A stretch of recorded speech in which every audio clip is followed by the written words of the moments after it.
دیکھیے گا۔ اس سے پہلے میں نے کچھ کروا دیے تھے اور جو چیزیں اس میں سے رہ گئی تھیں میں اس کا مختصراً آپ سے بتا دیتا ہوں۔ یہاں پر اس نے کہا ہے کہ عین نوع و انماط الاختبارات اللغویہ، لغوی جو امتحانات لیے جاتے ہیں اختبارات، ان کی کیا طریقہ کار، نمط کہتے ہیں طریق کو، اور کیا اس کی انواع ہو سکتی ہیں، اور وبین ما المقصود بالصدق والثبات، صدق و ثبات سے کیا مراد ہے۔ جو امتحانات کے طریقے ممکنہ طور پہ ہو سکتے ہیں اس میں اختبار تحدید المستویٰ، یہ ہم نے پڑھا تھا، یعنی اس کی جو یعنی اس کے جاننے کا کہ اس کا یعنی کیا لیول ہے اس وقت اس زبان میں۔ اختبار التحصیل کہ اس نے کتنا حاصل کر لیا۔ اختبار الکفایہ اوورآل جانچنا۔ اختبار الاستعداد اللغوی۔ پھر آگے اس کی دو شکلیں تھیں، تصنیف الاختبار بحسب واضح، اور اسی طرح اس میں دوسری شکل تھی تصنیف الاختبار بحسب طریقۃ الصحیح۔ بحسب الواضح میں اختبار المقنن، مقنن کا مطلب یعنی ایسا اختبار کہ جس سے چیز یاد کروانا مقصود ہو، اور اختبار المعلم، اختبار المعلم کا مطلب یہ کہ یعنی ایسا اس کو امتحان اس انداز سے بنا کے دیا جائے کہ جس میں اس کے استاد کا بھی امتحان ہو، یہ بحسب واضح ہے۔ اور بحسب طریقۃ الصحیح میں اختبارات موضوعیہ، موضوع سے متعلق سوالات، اور اختبارات المقالیہ، ایک خاص ٹاپک دے کے اس سے ریلیٹڈ ٹیسٹ لینا جیسے کہ ہم لیتے ہیں۔ اس کے بعد ہے جی صدق اور ثبات۔ صدق سے مراد یہ ہے کہ ان یقیس الاختبار ما وضع لقیاسہ وہذا ما یسمى بالصدق الظاہری، کہ جس طرح یعنی جس طرح وہ امتحان وضع قیاس یعنی جس اس کو بنایا گیا ہے اسی کے مطابق لے لینا، اس کو صدق ظاہری کہتے ہیں۔ کہ ان یکون الاختبار شاملا علی لما وضع لقیاسہ، جس انداز سے بنا ہے اسی انداز سے کنڈکٹ ہو جائے، اسے کہیں گے صدق ظاہری۔ اسے صدق یعنی المحتوی بھی کہیں گے۔ محتوی کا مطلب شمولیت ہوتا ہے، یعنی جو کہ پورے نصاب کو جامع ہے۔ اور ثبات کا مطلب کیا ہوگا جی؟ ثبات کا مطلب یہ ہے کہ آپ ٹیسٹ لیں کہ ان یؤتی الاختبار نتائج متقاربہ عند تجربہ، کہ آپ ٹیسٹ بنائیں اس انداز سے کہ اس میں جو آنسرز ہیں وہ بھی اس کے قریب قریب ہوں، جیسے ہمارے ہاں ایم سی کیوز ٹیسٹ بنتا ہے جس میں آنسر بھی اندر شامل ہوتا ہے۔ لأکثر من مرہ فی ظروف مشابہ، بالکل ملتے جلتے جواب دیں تاکہ وہ اس میں سے صحیح جواب دینے کی پوزیشن میں ہو سکے۔ تو یہ اختبارات کے متعلق ہے۔ اس میں یہ یعنی آپ نے اختبار یاد کرنے، اختبار تحدید المستویٰ، اختبار التحصیل، اختبار الکفایہ، اختبار استعداد اللغوی۔ اس پہ مزید تفصیل اللغہ والادب کے لیکچر میں بھی میں نے دی ہوئی تھی، وہاں سے بھی دیکھ لیجیے گا۔ اس کے بعد ہے جی جو اس میں مین باتیں کرنی ہیں وہ ہے اہم المدارس اللغویہ والنفسیہ التی تضافرت لوضع نظریہ تعلم و تعلیم اللغات اجنبیہ والثانویہ۔ لغوی مدارس، لغوی اور نفسی مطلب ذاتی، کہ جو یعنی وہ آپ کی اسکول آف تھاٹ جو کہ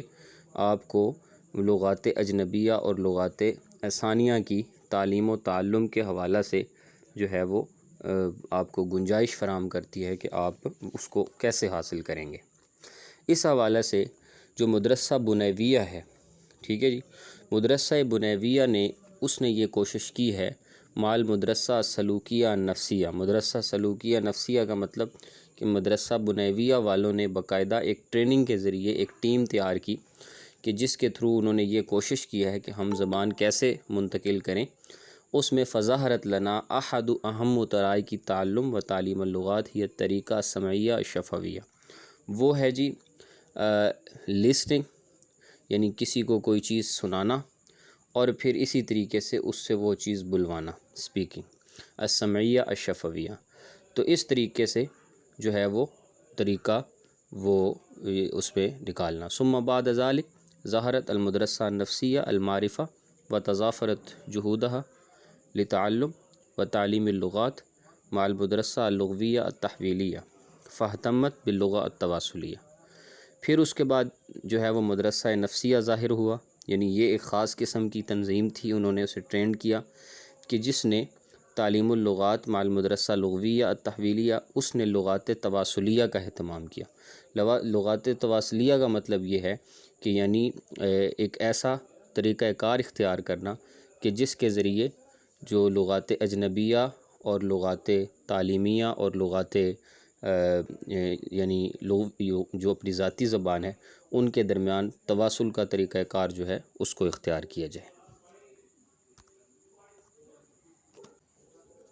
جی اس کے بعد ہے جی بین نو مراحل تصمیمی برامج تعلیم الاجنبیہ و ثانیہ۔ جو لغات اجنبیہ ہیں اور جو لغات ثانیہ ہیں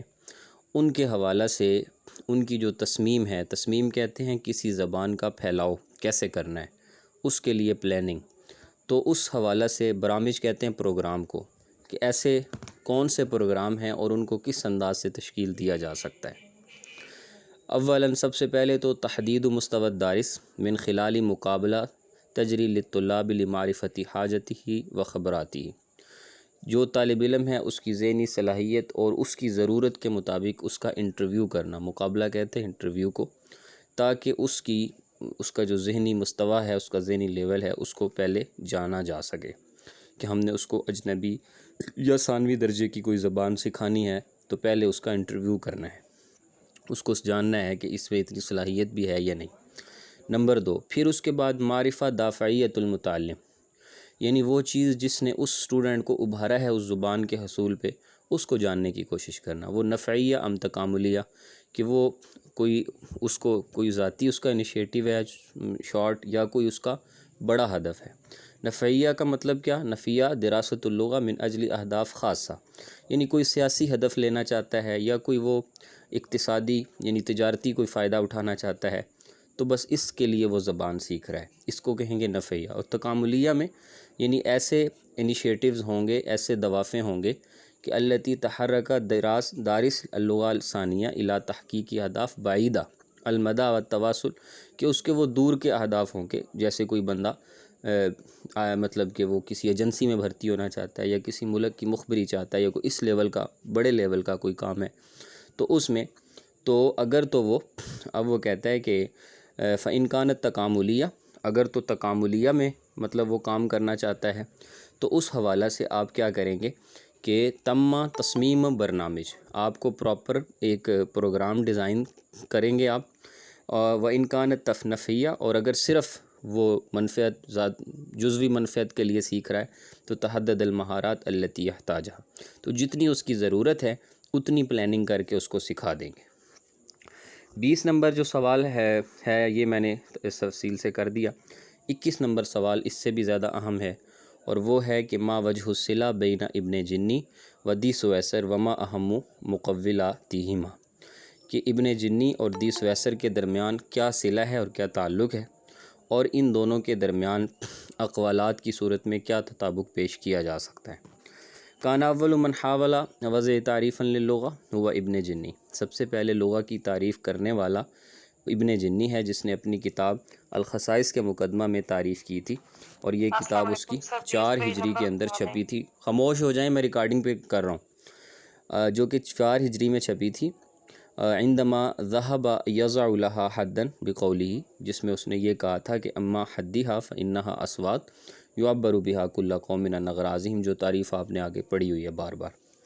اب اس میں وہ کہہ رہا ہے کہ وہو تعریف یشمل علی 4 جوانب، اس میں 4 قیدیں تھیں۔ نمبر 1 پہلی قید کہ لغہ اصوات ہیں، نمبر 2 لغہ تعبیرات ہیں، نمبر 3 لغہ کسی قوم کی زبان کو تعبیر کرنے کا ایک طریقہ ہے، ذریعہ ہے، اور نمبر 4 اغراض کو تعبیر کرتا ہے۔ تو لغہ میں 4 قیدیں ہیں۔ اب آتے ہیں جی ابن جنی کی تعریف کے مطابق، کہ ابن جنی کی جو تعریف ہے وہ قائم علی دراسہ متعمقہ للغہ، کسی بھی زبان کی گہرائی میں جا کر تعریف ہے، کہ یہ لغہ کے اندر کی بات اس نے کہی ہے، کوئی باہر کی بات نہیں کہی۔ کس طرح کہ لغویون اکثر لغوی حضرات اس بات پہ متفق ہیں کہ عموماً یہی تعریف ہو سکتی ہے، کیوں؟ اور بعض حضرات کہتے ہیں کہ یہ تعریف ارسطو سے ماخوذ ہے، تو یہ بات صحیح نہیں ہے۔ کیوں؟ کیونکہ ابن جنی جو ہے لہو موافقہ الخاصہ فی اللغہ، اس کی لغہ کے ساتھ، زبان کے ساتھ ایک لمبی مناسبت ہے، والتی منہا رأیہ فی اصل اللغہ، اور اسی لیے اس نے لغہ کی حقیقت کے متعلق اپنی ایک ذاتی رائے قائم کی ہے۔ اذا یرا ان اصل اللغہ، کیونکہ یہ بات ثابت ہے کہ لغہ کی جو حقیقت ہے وہ تواضع اور اصطلاح ہے، یعنی بننا اور بننا، وَيَقُولُ فِي هَذَا السِّيَاقِ، اور اس پر دلیل یہ دی جا سکتی ہے کہ ذَهَبَ بَعْضُهُمْ، بعض حضرات اس طرف گئے ہیں کہ ان اصل اللغات کلہا، کہ زبانیں جتنی بھی ہیں وہ اصوات مسموعات ہیں، یعنی وہ آوازیں ہیں جو سنی گئی ہیں، جیسے کدوی الریح، ہوا کی سرسراہٹ کی آواز، حنین الرعد، بادل کی گرج کی آواز، خریر الماء، پانی کے گرنے کی آواز، شہیق الحمار، گدے کے ہنہنانے کی آواز، نعیق الغراب، کوے کے جو ہے کائیں کائیں کرنے کی آواز، سہیل الفرس، اور اسی طرح گھوڑے کے جو ہے وہ یعنی اس کی سہیل کی آواز، و نزیب الزئی، زب، اور اسی طرح ہرن کے مسکرانے کی آواز۔ تو یہ آوازیں تھیں، ابتداً یہ مسموعات ہوئیں، اور پھر اس کے بعد وَنَحْوَ ذَلِكَ، اسی طریقے پر ثُمَّ وُلِدَتِ اللُّغَاتُ عَنْ ذَلِكَ فِيمَا بعد، پھر اس کے بعد یہ زبانیں جو ہیں یہ لغات کے بننے کا ذریعہ بنی۔ وَهَذَا عِنْدِي وَجْهٌ صَالِحٌ وَمَذْهَبٌ مُتَقَبَّلٌ، اور اس پر جو ہے وہ مصنف یہ لکھتا ہے کہ یہی رائے میرے نزدیک قابل قبول ہے، راجح ہے اور صحیح معلوم ہوتی ہے۔ اب آتے ہیں فیرندر دی سویسر کی طرف، جو کہ سویسر کا لغویات کا بڑا عالم تھا، وہ بھی اسی لغویات کے طریق پر چلا، اور وعدد لا بأس به من المذاہب الادبیہ والنقدیہ فی محاضراته، اس نے 1906 سے 1911 تک 5 سال اس ٹاپک پہ لیکچر دیے، جس کو اس کے طلباء نے جمع کیا، اور اس کی وفات کے بعد ایک مشہور کتاب المحاضرات فی علم اللغۃ العام، جو کہ فرانسیسی زبان میں چھایا ہوئی تھی 1916 میں، اس کو شائع بھی کیا، جس کے اندر دی سویسر کے نظریات موجود ہیں۔ تو دی سویسر کے نظریات میں التفرقہ بین اللسان، زبانوں میں اختلاف اور کلام میں اختلاف، یہ ایک ٹاپک ہے، فی اطار نظریہ للغۃ باعتبارہا، یہ اس پہ وہ بات کرتا ہے کہ زبان کے بارے میں اس کا یہ نظریہ، تو وہ یہ کہتا ہے کہ نظام من الرموز التی یستدعیہا حدوث الکلام الفعلی، کہ دراصل یہ وہی رموز و اشارات کا ایسا نظام تھا کہ جس نے فعلی کلام پر قادر کیا، وَيَشْتَرِكُ فِي هَذِهِ الْعَمَلِيَّةِ كُلٌّ مِّنَ الْمُتَكَلِّمِ وَالسَّامِعِ، اور اس لغہ کے بننے کے عمل میں بولنے والا اور سننے والا دونوں شریک ہیں۔ لقد وجہ دی سویسر، دی سویسر نے اس پر توجیہ یہ پیش کی کہ النظر الی ان الموضوع الصحیح لدراست اللغة عن الکلام لا للسان، کہ جو لغات کا صحیح موضوع ہے اصل، وہ تو کلام کو سمجھنے کی کوشش ہے، زبان کا اس میں ذاتی کوئی عمل دخل نہیں، کیونکہ زبان وہ تو یتم تصویرہ و وصفہ علی انہ نظام من عناصر المتراتبہ علی المستویات، زبان تو صرف اس لہجے کو، اس چیز کو ادا کرتی ہے، یعنی الدالیہ والنحویہ والصوتیہ، یہ ساری چیزیں کلام سے متعلق ہیں۔ لأن اللسان شکل لا مادہ، کیونکہ زبان تو ایک عضو ہے، جسم کا شکل ہے، اس کی کوئی حقیقت نہیں، یعنی ان چیزوں میں۔ فالنظام اللسانی فی قول باختین، لہٰذا جو نظام یعنی زبان کا جو نظام ہے یہ 2 صورتوں میں ظاہر ہوگا، کہ ما ہوا الا واقعۃ موضوعیہ خارجہ عن الوعی الفردی، یہ کسی بندے کی ذاتی کوشش ہے جو وہ زبان سے ادا کر دیتا ہے، لیکنھا تدرک کا نظام المعایر الصلبہ والثابتہ، اور اس کے علاوہ اس سے بڑھ کر یہ آپ کہہ سکتے ہیں کہ جیسے علم الاصوات ہے، کہ جس میں ہم کہتے ہیں کہ جی اس زبان کو یوں پھیریں تو یہ نکلے گا، یوں پھیریں تو یہ نکلے گا، یا یہ چیزیں مراد ہیں۔ بینما الکلام، لیکن جو کلام ہے، هو الذی یجعل، کلام یہ ہے کہ یجعل من اللغہ حقیقتاً مادیہ، کہ زبان ایک حقیقت مادی ہے، بینما یقدم اللسان حقیقتاً تصویری عن اللغہ، زبان جسے بول کر ایک تصویری صورت پیش کرتی ہے، چنانچہ لغہ اختصار ہے دی سویسر کے نزدیک، جو کہ مختلف صیغ اور مختلف مادوں کا مجموعہ ہے۔ لہٰذا اس اعتبار سے جو ابن جنی کا نظریہ تھا کہ لغہ تواضع اصطلاح ہے، اس لحاظ سے دی سویسر نے بھی وہی نظریہ پیش کیا، لیکن اس نے طریقہ دوسرا اختیار کیا۔ اب آتے ہیں جی کہ بین اوجہ احتیاج علم اللغہ للعلوم التالیہ، کہ علم اللغہ مختلف علوم کے اندر علم لغہ کی احتیاجیت کیوں ضروری ہے، کیوں پیش آئی۔ مثلا علم اللغہ النظری، پہلے تو لغات کو سمجھ لیں۔ علم اللغہ نظری یقدم وصفاً علمیا للغہ، علم اللغہ نظری جو ہے وہ ہمیں لغت کا ایک علمی وصفی دراسہ پیش کرتا ہے، کہ ہم علم اللغہ نظری کے ذریعے کسی بھی زبان کی حقیقتوں سے واقف ہوتے ہیں۔ اور علم اللغہ نفسی یقدم درساً للسلوک اللغوی عند الفرد، کہ ایک بندہ جو بولتا ہے تو بولتے وقت کون کی اس کی صفات ہیں، کیسے بولنا ہے، یہ اس چیزیں ظاہر ہوتی ہیں۔ علم التربیہ یقدم الاجراءات التعلیمیہ، وہ آپ کے تعلیمی بڑھوتری میں جو ہے وہ آگے بڑھنے کا سبب ہے۔ علم اللغہ الاجتماعی، تو وہ جو ہے وہ لغت کا وہ طریقہ ہے جو کہ ایک جماعت کے نزدیک ہے، اور اس لیے یہ تمام کی تمام یعنی جو علم اللغات ہیں، چاہے وہ نفسی ہو، نظری ہو، اجتماعی ہو، علمی ہو، یہ ساری ضروری ہیں۔ اب جناب اگلا اس نے سوال دیا ہے کہ ما ہی اہم العوامل المؤثرہ فی سرعہ و نجاح تعلیم اللغہ الثانیہ الاجنبیہ۔ اگر آپ نے دوسرے درجے کی زبان سیکھنی ہے یا بالکل اجنبی زبان سیکھنی ہے تو کون سے عوامل ہیں جو اس میں مؤثر ثابت ہو سکتے ہیں؟ اس نے کہا جی کہ تشتمل نوعین من العوامل۔ اب یہ عوامل دو قسم پر ہیں۔ نمبر ایک الظروف البیہ المعیشیہ، سب سے پہلے تو آپ یعنی وہ چیزیں دیکھیں کہ جو اس یعنی آپ کے رہن سہن کے ماحول میں مفید جو ظروف بیہ ہے، جو وہاں کا ذاتی ماحول ہے۔ وذالک یشمل امکانیت الاتصال اللغوی بین متعلم اللغہ والناطقین بہا، اور یہ چیز جو ہے یہ یعنی لغت کا وہ اتصال ہے جو کہ متعلم کا، سیکھنے والے کا اس زبان اور اس کے بولنے والوں کے ساتھ ہے۔ جیسے کہ لغہ ہوتی ہے، یعنی ماں بولی جو زبان ہوتی ہے وہ ہمیں بغیر کسی تک و دو کے آ جاتی ہے، تو اس طرح اس کیفیت میں وہ زبان جلدی سیکھ جائے گا جب مطلب لغات اجنبیہ والوں کے ساتھ رہے گا، ان کے ماحول کو سمجھنے کی کوشش کرے گا۔ الحالہ الاجتماعیہ والاقتصادیہ للمتعلم، تو یہ چیزیں متعلم کے لیے مفید ہوں گی۔ نوع البرنامج الذی یتلقن فی المتعلم اللغہ الثانیہ، تو یہ طریقہ ہے، یہ ایک پروگرام ہے جس کے ذریعے متعلم کو دوسرے درجے کی زبان سکھائی جاتی ہے۔ اس کے بعد آگے ہے جی کہ دوسری صورت کیا صفات الخاصہ بالمتعلم، وہ صفات جو کہ متعلم کے ساتھ خاص ہیں۔ وذالک یشمل العمر، اس میں عمر کا بڑا عمل دخل ہے۔ چھوٹا بچہ اگر کہیں کسی دوسرے ملک میں شفٹ ہو جائے وہ بہت جلدی ان کی زبان سیکھے گا، بڑے کو مشکل ہوگی۔ استعداد لغوی کا فرق ہے، اسالیب الادراکیہ کا فرق ہے، اور صفات وجدانیہ کا، تو یہ چیزیں بھی ضمناً اثر انداز ہوتی ہیں۔ لیکن حقیقت یہ ہے کہ اگر آپ ظروف بیہ المعیشیہ یعنی وہاں رہنے کا باقاعدہ ماحول اڈاپٹ کریں تو آپ اس زبان کو جلدی سیکھ سکتے ہیں۔ اس کے بعد ہے جی کہ ما العلاقہ بین الاتجاہ والحافظ الدافعیہ، کہ یعنی اتجاہات لغویہ اور دافعات لغویہ میں کیا فرق ہے یا ان کے درمیان کیا مطلب علاقہ ہو سکتا ہے۔ تو وہ کہتا ہے کہ ان الاتحاجات ترتبط ارتباطا وثیقا بالحوافظ کما ان الحوافظ تربط بتعلم اللغہ الثانیہ۔ ٹھیک ہے جی، جس طرح یعنی اتجاہات جو ہیں، جو آپ کی ذاتی ایک وابستگی ہے، آپ کی ذاتی جو ایک دلی کوشش ہے، سوچ ہے، تو وہ ایک مضبوط تعلق اور رابط رکھتی ہے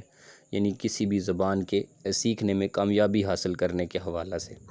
کہ متعلم جو ہے وہ کامیاب ہو سکتا ہے لغہ ثانیہ کو سیکھنے میں بسبب رغبتہ فی ارضاء والدی او معلمی او عملہ فی الحصول علی جائزہ او الالتحاق بجامعہ معینہ او تحقیق النجاح، یعنی یہ ساری صورتیں جو ہیں یہ اس کو ایک انیشیٹو دیتی ہیں جس سے وہ یہ زبان آسانی سے سیکھ سکتا ہے۔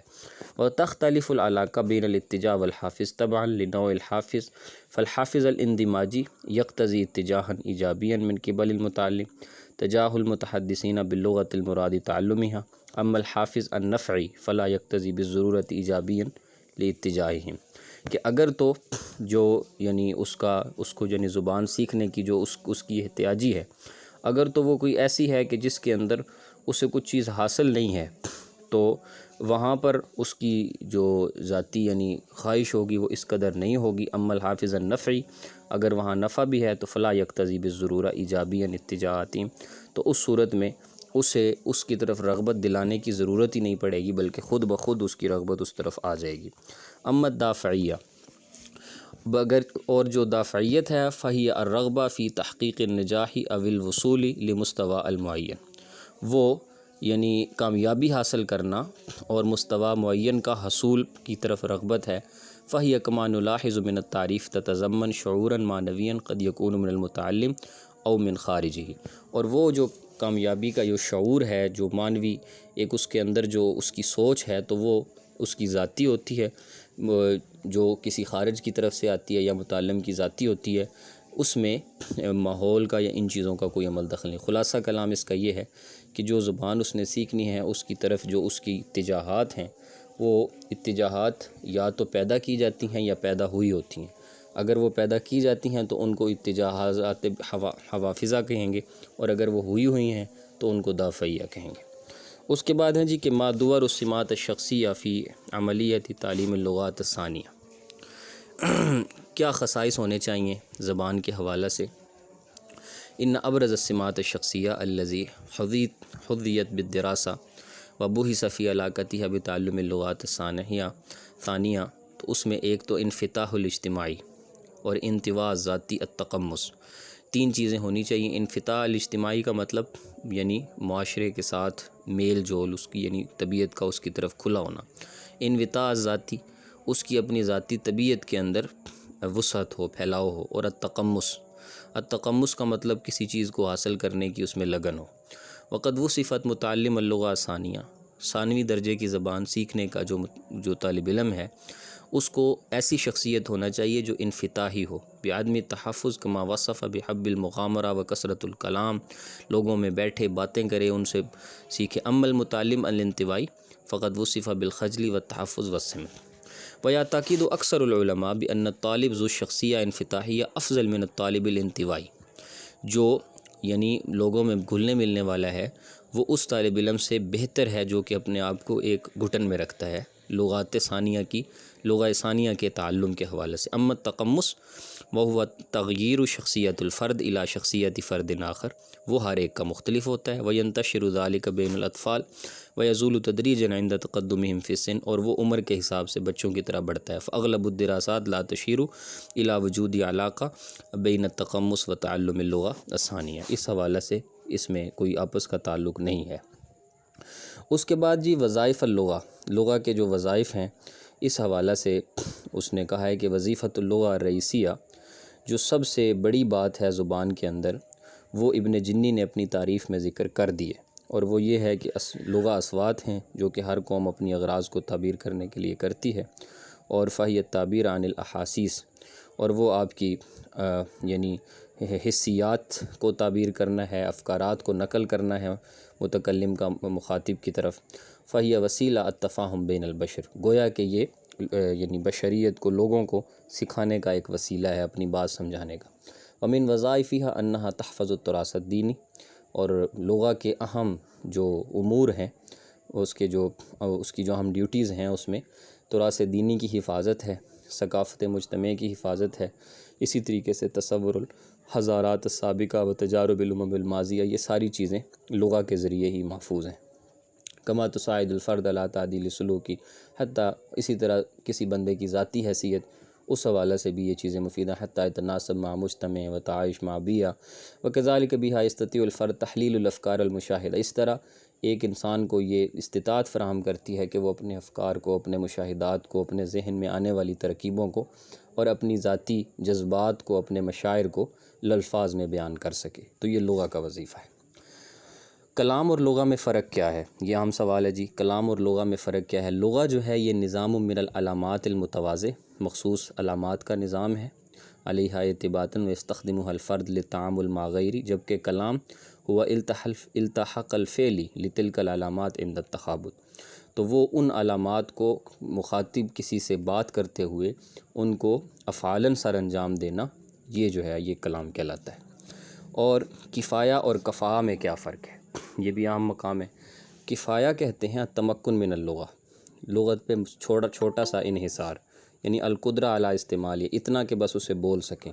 والفرق بین و بین الکفاءہ یہ ہے کہ کفاءہ جو ہے وہ قدرت کامنہ دیتا ہے، متکلم کو ایک ذہنی چھوٹی سی قدرت دیتا ہے کہ عدد والا غیر محدود من جمل اللغہ و فہمہا، مختصراً بول سکے۔ اما الکفاءہ فہی الحد الاعلیٰ فی المہارہ المراد تعلمہا وہو ما لا یمکن عند اہل المہارہ، اور یہ مہارت کے بغیر ممکن نہیں ہوتا کفاءہ، جبکہ کفایہ جو ہوتا ہے وہ ایک مختصر سا یعنی ایک استطاعت ہے جو کہ ہر ایک کو حاصل ہو سکتی ہے تھوڑی سی محنت کے ساتھ کسی بھی زبان میں۔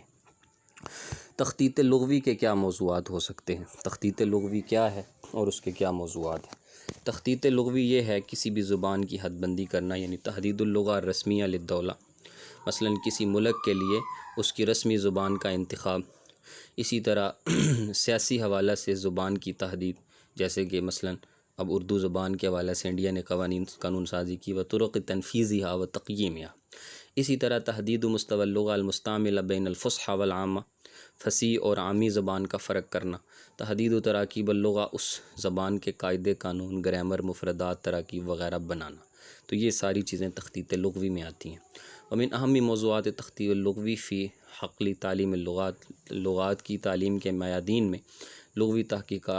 تخطیطات ایک اہم موضوع ہے۔ اس میں تطویر الاستعمال اللغوی او البنیہ اللغویہ، زبان کا سٹرکچر آئے گا، البحث عن الحلول والمشکلات اللغویہ، کسی بھی دوسری زبان کے متعلق جو مشکلات اور جو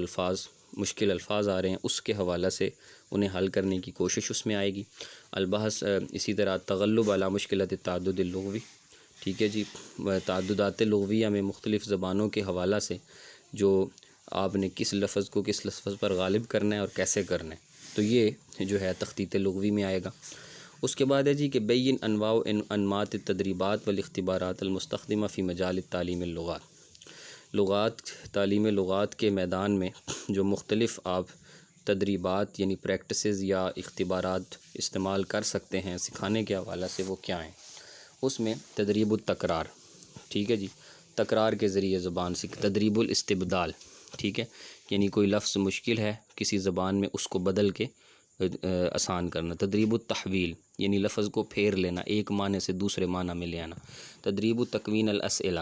گنجائش پیدا کرتے رہنا، سوال کے ذریعے زبان سکھانا۔ تدریبات التعارف، جیسے ہم ڈائیلاگ، جیسے ہم حوارات پڑھیں گے ابھی۔ تدریبات التکملہ، وہ اینڈ لیول کی کوشش ہیں، اسی طرح تتمہ، یہ آخری درجے کی جب آپ کو زبان آ جاتی ہے۔ ما الفرق فی المعنی لمفاہیم الکفایۃ اللغویہ والکفایہ الاتصالیہ والکفایہ الاجتماعی، کفایہ لغویہ کا کیا مطلب ہے کہ معرفت بجزئیات اللغہ، اگر آپ لغت کی جزئیات سے واقف ہیں تو اسے کفایہ لغویہ کہیں گے۔ جزئیات میں اصوات، پھر اس کے مفردات، پھر اس کی ترکیب، جو کہ متعلم کو یہ قدرت دیتی ہے کہ وہ اس کو طلاقیت اور دقت کے ساتھ جو ہے وہ یوز کر سکے۔ کفایہ اتصالیہ، وہ قدرت ہے علی نقل رسائل اللغویہ الملائمہ فی وسط اجتماعی، ماحول کے مطابق، معاشرے کی ضرورت کے مطابق اسے بول سکے۔ اور کفایہ ثقافیہ یہ ہے کہ وہ تزوید الدارس بجوانب متنوعہ من ثقافت اللغویہ المنشودہ، جیسے اخبار ہیں، ٹی وی چینل ہیں، اس طرح، یعنی ہر لیول کی وہ اگر سیکھ گیا ہے تو اسے کفایہ ثقافیہ کہیں گے۔ اور کفایہ اتصالیہ یہ ہے کہ آپ کو جہاں ضرورت ہے اتنا آپ کر سکتے ہیں۔ اس کے بعد ہے جی ما الفرق بین حروف و اصوات اللغہ، حروف میں اور اصوات اللغہ میں فرق کیا ہے، اور کیف یتم التمییز فی بین هذه المصطلحات فی عملیت التدریس، ٹھیک ہے، تدریس کے عمل میں ان اصطلاحات میں فرق کیسے کریں گے۔ اصوات جو ہے ہیا تعلم للدارس ہوا طریقہ نطق الحرف اضافۃ الی ان الاصوات عددها اکثر من عدد الحروف، آوازیں جو ہیں وہ حروف سے زیادہ ہیں اور ان آوازوں کی ادائیگی کا طریقہ اصوات کی تعلیم ہے، جبکہ حروف جو ہیں جو کہ دلالت کرتے ہیں ان اصوات پر، رموز ہیں، اور ان کی تعداد عربی زبان میں 28 ہے، تو یہ ان دونوں میں فرق ہے۔ اس کے بعد ہے جی کیف یکتسب الطفل اللغہ، بچے کو زبان کیسے سکھائی جاتی ہے۔ لغہ لا تکتسب بصورت تلقائیہ ولیست ہبہ یضیفها الانسان الی ما یملکہ بدون بذل الجہد والمشقہ، یہ کوئی ایسی چیز نہیں ہے جو انڈیل دی جاتی ہے، بلکہ یہ انسان کو اللہ کی طرف سے ایک ملکہ ہے جس کی وجہ سے اس میں خود بخود جو ہے وہ اس بغیر مشقت اور جہد کے اس کو آتی ہے۔ اسی طرح بچہ جو ہے اس پہ کئی مراحل گزرتے ہیں زبان سیکھنے کے حوالہ سے۔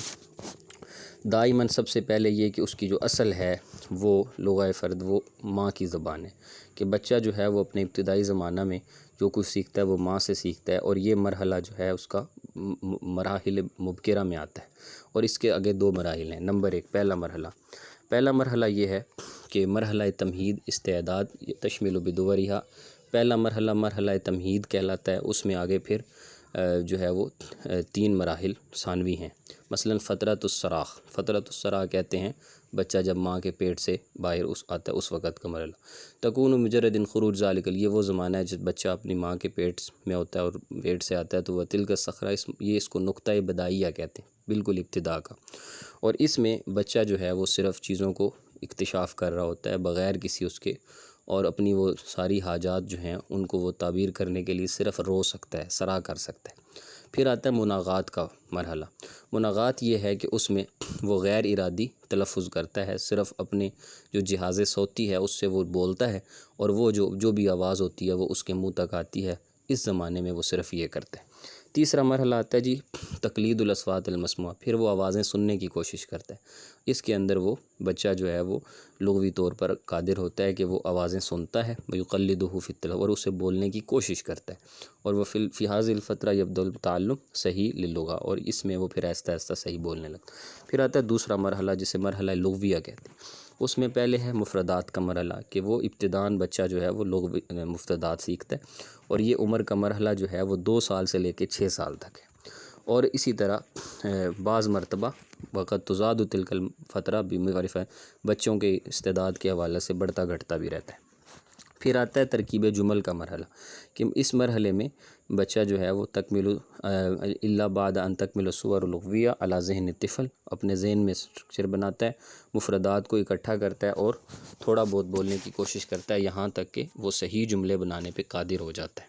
ٹھیک ہے جی۔ مال بدایت التحاق الطفل بالعلم، پھر یہ وہ زمانہ ہے جب بچے کو اسکول میں بھیجا جاتا ہے، وقت تاخر حتی مع دراسہ۔ اس کے بعد ہے جی کہ بین الکیفیہ التی یتم بها تخطیط و تصمیم معجم الثلاثی اللغہ، مثلا 3 زبانوں کو کے حوالے سے آپ اکٹھی اگر پلاننگ کرتے ہیں انہیں سکھانے کی تو کیسے کریں گے۔ نجمع الالفاظ اللغہ اللغہ المراد تعلمیها، پہلے ہم ایک زبان کے الفاظ کو اکٹھا کریں گے جسے بولنا ہے پڑھانا ہے، پھر ہم اسی کا ترجمہ مختلف 2 زبانوں میں کریں گے، اور اس حوالے سے اس ضمن میں جو چیزیں ہو سکتی ہیں اس میں ایک تو لغوی مہارات میں املا ہے، املا کا نتیجہ کتابت ہوگی، تعبیر شفوی زبان سے ادا کرنے کی کوشش، اس کا نتیجہ محادثہ ڈائلاگ ہوگا، فہم المقروء، ٹھیک ہے، ہم پڑھنے والے کو سنیں گے تو خود قرات کر سکیں گے، بول سکیں گے، تعبیر کتابی، کتابت کی جو تعبیر کو جب ہم سیکھیں گے تو خود لکھ سکیں گے، رسم الحروف، رسم الحروف کو پہچانیں گے تو پھر بھی لکھ سکیں گے۔ تو تمییز الاصوات التی تکتب ولا تنطق والاصوات التی تنطق ولا تکتب الاستماع يدخل في هذه الکتابہ، یہ ساری چیزیں جو ہیں یہ اس مرحلے میں شامل ہیں۔ اس کے بعد ہے جی مل مجالات العلوم التالیہ، جو آگے ذکر کیے جا رہے ہیں علوم، ان کے کیا کیا مجالات ہیں، ان کی کیا فیلڈز ہیں۔ الاصوات، اصوات آپ نے پڑھا ہوا ہے کہ الاصوات اللغہ من حیث نطقها و مخارجها، وہی اس تعریف جو علم الاصوات میں آتی ہے، میں اس کو چھوڑ رہا ہوں۔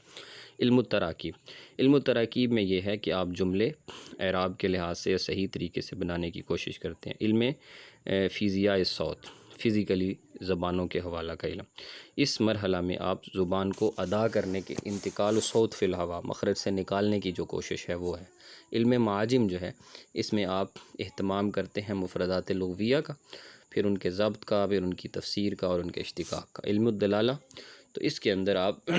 یبحث فی کل ما یقوم بدور العلامہ و الرمز سواء کان لغوی حوالے سے، یہ جو علامات ترکیم، علامات فہم، یہ ساری چیزیں اس میں تھیں۔ علم اللغہ العام اہتم بدراست اللغہ بجمیع مجالاتی، اوورال سب چیزوں کو اکٹھا رکھنا۔ علم اللغہ النفسی، اس میں تحلیل الاخطاء اللغویہ، لغوی غلطیوں کو حل کرنا، دور کرنا، اکتساب لغوی زبان کو صحیح مطلب سیکھتے رہنا، وعلاج و اضطرابات الکلام، کلام میں آنے والی مشکلات کو ٹھیک کرنا۔ اس کے بعد اب زبان سکھانے کے حوالہ سے کچھ سٹیپس بتا رہے ہیں۔ تقویم قبلی، تقویم قبلی کہتے ہیں یا قبلی ابتدائی کیلنڈر، یعنی ابتدائی جو آپ جیسے اسکولوں میں بھی آپ تشکیل دیتے ہیں وہی چیز ہے۔ الذی یہدف الی تحدید مستوی المتعلم تمہیدا للحکم علی صلاحیتی فی مجال من المجالات، اس کو ابتدائی جو آپ ایک سٹرکچر بناتے ہیں۔ تکوینی و جمعی، تشکیلاتی کیلنڈر، اس میں آپ جو ہے وہ تقویم المستمر یعرف بانہ العلمیہ التقویمیہ یقیم بها المعلم اثناء عملیت التعلم، جو ایک استاد جو ہے وہ لیکچر دینے کے لیے جو اپنا ایک یعنی بناتا ہے، پورا ایک روڈ میپ تشکیل دیتا ہے، اس کو کہتے ہیں تقویم التقوینی، جس کے ذریعے اس نے پڑھانا ہوتا ہے، جس میں وہ جو ہے وہ اپنا لکھتا ہے۔ اس کے بعد آ جاتا ہے نظریہ، جب اس نے یہ 2 کام کر لیے پھر نظریہ آئے گا کہ اسلوب فی الفہم و نقد و تکوین الآراء تمہیدا لصیاغۃ القوانین و تعمیمها، وہ اسلوب ہے سمجھ کا اور نقد کا اور آراء کو قائم کرنے کا کہ جس میں آپ قوانین بناتے ہیں اور پھر ان قوانین کو پھیلانے کے لیے کوشش کرتے ہیں۔ اس کو نظریہ کہا جاتا ہے۔ تعمیم کہتے ہیں پھیلانے کی کوشش یا پھیلانے کا نظریہ۔ پھر ہے مدخل، مجموعۃ من الافتراضات المتعلق ببعض یا ببعض وتعالج طبیعت تعلیم اللغة و تعلیمها او الاتجاه النظریہ طبیعت اللغة ذاتها الى تعلیمها و تعلمها۔ مدخل کے اندر یہ ہے کہ کسی بھی زبان کو سیکھنے کے حوالہ سے، پڑھانے اور پڑھنے کے حوالہ سے اس میں جتنی مشکلات ہیں ان مشکلات کے حوالہ سے غور و فکر اور ان کو حل کرنے کی کوشش، یہ جو ہے یہ اس تیسرے مرحلے میں شامل ہے، اس کو مدخل کا نام دیا گیا ہے۔ تو پڑھانے کے، زبان کے پڑھانے کے حوالہ سے یہ سٹیپس جو ہیں یہ لازمی ہیں۔ پھر اس کے بعد اگلا سٹیپ ہے اختبار تحدید المستویٰ، جانچتے رہنا، یعنی معیارات کو دیکھنا۔ ہوا نوع من الانواع الاختبار اللغہ، زبانوں کا امتحان ہے، یقوم عادل لمن یرغب فی الالتحاق ببرنامج لغوی معین، خاص لغوی امتحان ہوتا ہے خاص پروگرام کے تحت، اور اس سے مقصود یہ ہوتا ہے کہ معرفت مدى المام الطالب، اسٹوڈنٹ کا جو لگاؤ ہے باللغہ المنشودہ، جو زبان پڑھائی جا رہی ہے، یقصد وضعه فی المستوى الذی یناسب، اس کے مطابق ہی رہے، اس سے بڑھے اور گھٹے نہ۔ اس کے بعد اب وہ بتا رہا ہے جی جو چیزیں پہلے ہونی چاہیے تھیں اس نے اینڈ میں رکھی ہیں۔ لغہ کیا ہے، لغہ اجنبیہ کیا ہے، ساری چیزیں بتائے گا۔ لغہ یہ ہے وہ پہلی زبان جو کہ بچہ اپنی والدہ سے سیکھتا ہے۔ لغہ اجنبیہ وہ زبان ہے کہ جو متعلم کے ماحول کی زبان نہیں ہے، اور لغہ ثانیہ وہ زبان ہے جو کہ اس متعلم کے ماحول میں داخل ہے، اس کی زبان نہیں ہے لیکن اس کے ماحول میں داخل ہے۔ جیسے ہمارے ہاں مثلا اب انگریزی زبان جو ہے عام طور پہ اکثر جگہ جو ہے وہ بیعت المتعلم میں داخل ہے، بولی جاتی ہے۔ اس کے بعد ہے التحجر، ہوا مرحلہ یصل الیہ متعلم اللغہ بحیث انہ لا یستطیع معرفہ مفردات جدیدہ فی اللغہ المراد تعلمی، یعنی تحجر کا مطلب رکنا، یعنی وہ مقام کہ جہاں پر یعنی اجنبی زبان یا ثانوی زبان کی بولنے والا رک جاتا ہے اور اس کو مزید مفردات نہیں آتے کہ وہ اس میں کیسے بولے، کیا بولے مزید، تو اس کو کہتے ہیں التحجر۔ التغذیہ الراجعہ ہی المعلومات التي تقدم معرفہ بالنتائج عقب اجابت الطالب، اس کو تغذیہ راجعہ کہتے ہیں، وہ معلومات جو کہ التي تقدم معرفت بالنتائج عقب اجابت الطالب، طالب علم کے جواب کے مطابق ہم یہ جس سے پہچان سکیں کہ یعنی اس وقت اس کی زبان کا مستویٰ کیا ہے، معرفت بالنتائج۔ پھر لغہ معیاریہ وہ زبان کے جو بطور پیمانہ فصاحت اور بلاغت کی اصل معیار ہے، اور جو کہ منہج معیاری ہے اور قواعد اور صحت اور خطا کے حوالہ سے، تو اس کو ہم کہیں گے لغہ معیاری۔ صحہ کیا ہے؟ صحہ کہتے ہیں جی کہ آپ نطق سلیم، زبانوں اصوات کو صحیح انداز سے ادا کرنا، کسی بھی زبان کے کلمات اور اصوات کو صحیح ادا کر لینا، اس کو صحت کہتے ہیں۔ طلاقہ یہ کہتے ہیں جی کہ القدرہ علی استعمال اللغہ بحریہ و اطمینان، آسانی سے سہولت سے اسے استعمال کرنے کی قدرت جو ہے اسے طلاقہ کہتے ہیں۔ اکتساب اللغہ، لغت کا اکتساب کیا ہے؟ یہ بھی ایک عملیہ تلقائیہ ہے، ایک ایسا عمل ہے کہ جو لا شعوریہ ذاتی عمل ہے، شعوری نہیں ہے، کہ تعتمد علی التقاء اللغہ من محتذیها فی المجتمع الذی یعیش فیہ متعلم اللغہ الثانیہ، کہ وہ خود بخود ایک انسان کا معاشرے کے ساتھ، لوگوں کے ساتھ ہوتا ہے، اس میں کہ ذاتی شعوری تعلق جو ہے وہ نہیں ہے، غیر شعوری طور پہ۔ التعلم، تعلم یہ ہے کہ معرفت القواعد اللغہ، آپ زبان سیکھیں اور پھر اس کے گرامر، اس کے رولز وغیرہ سیکھیں۔ تحلیل التقابلی وہ دراسہ مقارنہ للغتین، دو زبانوں کا ایسا دراسہ ہے یا زیادہ کا کہ جس میں او یہدف ایجاد اوجہ التشابہ و اختلافات بینہا بصورت عامہ او فی جوانب اللغہ المعینہ، کہ جس میں آپ دو زبانوں کے درمیان متشابہات یعنی جو ایک جیسی چیزیں ہیں اور اختلافات کو جاننے کی کوشش کرتے ہیں۔ تدریب الانماط، تدریب انماط کہتے ہیں کہ وہ ایسی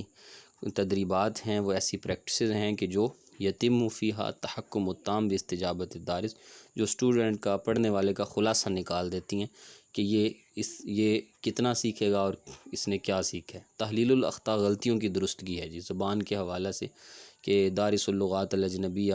جو دوسری زبانوں کو بولنے والے اکثر غلطیاں کرتے ہیں، ان غلطیوں کو صحیح کرنا تحلیل الاخطاء کہلاتا ہے۔ اس میں اس کی تعریف، توصیف، تفسیر، یہ ساری چیزیں شامل ہیں۔ ماذا نعنی بالتعریب، تعریب سے کیا مراد ہے اور اس کی کیا ضرورت ہے اور اس حوالے سے کیا کوششیں ہو رہی ہیں۔ تعریب کہتے ہیں جی کہ عربی زبان کو رسمی طور پہ، حکومتی طور پہ جو ہے وہ نافذ کرنا، یہ تعریب کہلاتا ہے۔ عربی کے حوالہ سے متشدد ہونا اور خاص طور پر تعلیمی میادین میں اسے نافذ کرنا، یہ عربی زبان کو میں انہی کی زبان کو لازم کرنا اور غیر عرب میں بھی اسے لازم کرنے کی کوششیں کرنا، کیونکہ یہ دین کی زبان ہے اور یہ مضبوط رسی ہے جو کہ عالم اسلام کو جوڑے ہوئے ہے۔ یہ صرف عربی نہیں ہے بلکہ یہ ایک ایسا استعمار ہے کہ ادّی الی تصاعد ذلک الرابط فترۃ من الزمن و بعد تحریر الدول العربیہ، کہ جو عربی ملکوں کی آزادی کے بعد ایک لمبے زمانے کے بعد جو جو استعماری قوتیں تھیں انہوں نے یہاں حملے کیے تو انہوں نے اس کو ختم کرنے کی کوشش کی۔ تو یہ ایک ایسا عمل ہے کہ جس کے ذریعے ہم واپس بدات الجہود تدافر لإعادۃ ذلک الرابط، کہ ہم اس رابط کو زندہ کریں عربی زبان کو، اور اس کے ذریعے ہم جو ہے وہ اس استعماریت کے خلاف اکٹھے ہوں۔ اس میں یہ ہے جی کہ بعد انہا محاہا الغریبون سوا من الناحیہ سے، یہ تفصیلی بحث ہے، یہ آپ نے پڑھا ہوا ہے۔ مصر میں جب نپولین نے حملہ کیا، پھر اسی طرح فرانسیوں نے شام میں، عراق میں، لبنان میں حملے کیے، یہ سارے ملکوں کو انہوں نے اپنے کنٹرول میں لے لیا، اور پھر کس طرح انہوں نے عربی زبان کو ختم کرنے کی پابندیاں لگانے کی کوشش کی اور کس طرح لوگوں کو اپنی زبانوں کی طرف راغب کیا۔ وذالک بفرضھا لغۃ رسمیہ للبلاد وعلی ان تکون ہی لغۃ تعلیم، تو اس لیے ضروری ہے کہ ملکوں کی زبان بھی عربی ہو اور تعلیم کی زبان بھی عربی ہو، تو یہ کوشش تعریف کہلاتی ہے۔ وقت ترتب علی ذلک، اسی حوالہ سے مختلف اکیڈمیز بنائی گئی ہیں، اور عالم عربی میں عربی زبان کی تنسیق کے حوالہ سے اور مشکلات لغویہ تعلیمیہ کو حل کرنے کے حوالہ سے باقاعدہ طور پہ اس پہ کام ہو رہا ہے، اور یہ کہ اس پہ باقاعدہ خاص مجلات شائع کیے جا رہے ہیں، جیسے کہ مجلۃ اللسان العربی ہے۔ اس کے بعد ہے جی کہ ما مستوى الجہود التي بذلت فی مجال ترجمۃ اللغۃ العربیہ عالیاً، کمپیوٹرائز جو ایپس وغیرہ آئی ہوئی ہیں، ان ایپس کے ذریعے عربی زبان کے ترجمے کی کیا کوشش ہو چکی ہے اور اس سے کیا نتیجے حاصل ہوئے ہیں۔ اس میں وہ کہہ رہے ہیں جی کوششیں تو کافی ہو رہی ہیں، جیسے کہ بعض ترجمے کمپیوٹرائز ایپس جو ہے وہ سامنے بھی آئی ہیں، جیسے کہ نظام المترجم العربی الوافی، عربوں میں یہ مقبول ہے الوافی کے نام سے، تو یہ ویب سائٹ ہے، یہ ترجمہ کرتی ہے۔ اس کے علاوہ نظام الناقل العربی ہے، اور یہ ترجمہ انگریزی، عربی، فرانسیسی اور عربی 4 زبانوں کا کرتی ہے۔ اس کے علاوہ سخر بلی برامج الحاسب کے نام سے ایک ویب سائٹ ہے، وہ بھی یہ کوشش کر رہی ہے کہ مختلف عربی قطعات کا اور چیزوں کا مختلف دنیا کی زبانوں میں ترجمہ کرے۔ مترجم قوقل یعنی گوگل بھی ترجمہ کرتا ہے، لیکن وجود خلل ملحوظ فی کثیر من الترجمات، اس میں بعض جگہ پر غلطیاں پائی جاتی ہیں، الی انہ یستقبل التعدیل، اور ممکن ہے کہ ہم اسے ٹھیک اور صحیح بھی کر سکیں، لیکن اس میں بہت غلطیاں آتی ہیں۔ لیکن مع ذلک تعانی الترجمہ العالیہ للغۃ العربیہ من قصور واضح ولا تزال عاجزہ فی کثیر من الحالات بالنظر الی ما تواصلت الیہ اللغات الاخری فی مجال الترجمہ العالیہ۔ اب وہ کہتا ہے کہ بہر کیف اس میں ابھی تک بھی کمزوری موجود ہے، اور باقی زبانوں کی نسبت دیکھا جائے تو اس مجال میں مزید کوششیں کرنے کی ضرورت ہے۔ اور اس میں وہ کہتا ہے کہ والسبب فی ذالک، اور اس میں جو سب سے بڑی خامی آ رہی ہے کہ ہم ڈائریکٹ عربی کا ترجمہ جو ہے وہ نہیں کر پا رہے، کوئی بھی زبان والا جب عربی کا ترجمہ چاہتا ہے تو وہ نہیں کر پاتا، اس کی خامی یہ آ رہی ہے کہ عدم وجود معجم عربی محوسب، یعنی ایسی کوئی ڈکشنری ابھی تک وجود میں نہیں آئی کہ جس ڈکشنری نے یعنی اس تمام کا احاطہ کیا ہو، تو ایسی کوئی ڈکشنری نہیں آئی، چند الفاظ ہیں، ظاہر سی بات ہے جب وہ ترجمہ کرتے ہیں تو وہ بگڑ جاتا ہے۔ الا انہ قد ظہر اہتمام لدى الغربیین، جبکہ مغرب والوں نے اس چیز کا اہتمام کیا ہے، خصوصاً فی النواحی الامنیہ فی البحث عن حلول لہذه المشکلات، تو جتنی ہمیں ابھی تک عربی کا ٹرانسلیشن مل بھی رہی ہے یہ عربوں نے نہیں کی، بلکہ یہ باہر ممالک نے اس حوالے سے کوشش کی ہے،